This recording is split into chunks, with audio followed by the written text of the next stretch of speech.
Hi guys, and welcome to today's video. In this video you're going to see how we can actually destroy a given object.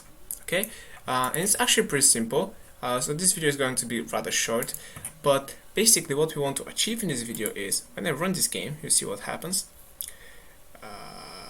There we go, it says square destroyed our sprite, and which is our square? Where the square is the ground. So we can actually also change the name of our square sprite just so it makes more sense. But okay, that's the main thing that we want to achieve. Whoops, not that one. Okay, so this is the current version that you probably see if you have typed in the code from the last video. So we kind of want to we kind of want to change that function. However, we will still be using that function because, well, we still want to destroy the object as soon as it collides with the ground. So what exactly do we do? Well, as I said, it's actually very simple because Unity makes it very simple for us. What we need to say is say destroy, and then we say game object. And now the game object refers to the object that has this sprite appended to it. So if I go to first pyre, you know I have to change this name. Let me change it finally. So they just say human. Let's just call it human, whatever. Now since human has this touch ground script, that means that this destroy function, when we say game object, it refers to that game object, to the human game object. And now if I run that, it should destroy it, but I didn't save it, so it might not destroy it. Okay, it did destroy it. Great. Oh, okay, I saved it. Anyway, and now there's one more thing, that also not only can we destroy objects, but we can also destroy particular components of the object. So let's say we wanted to destroy the sprite renderer of that particular game object. Well, it would look like this, but we don't want that, right? At least not in our case. But just so you know, we can also destroy components of a particular object.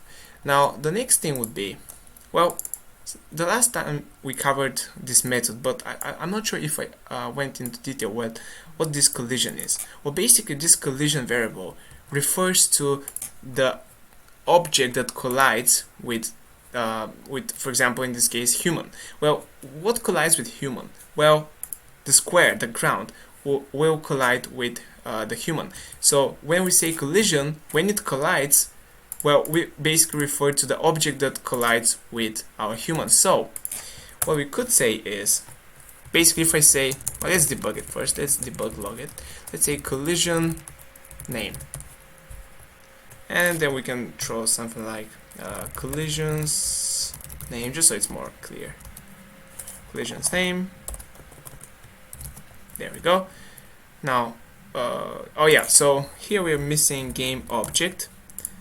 So basically it knows that we are referring the name of the game object that represents the collision. Basically the collision of the game object, and then we want to get the name. So let's run that. Oh, there is an error somewhere. I didn't save it, I think. Yeah, there we go. Now let's run that. And as soon as it collides, there we go. It says collision's name square. Well, what is square? Well, if we click on square, you'll see that the name is square. Now we can change that to whatever we want. So let's call it ground. Now let's rerun that. Now let's go again. Ground. There we go.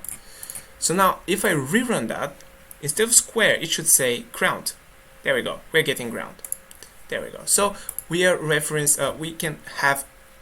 we can reference the object that collides with the object that has this script appended to it by basically referring to this collision variable.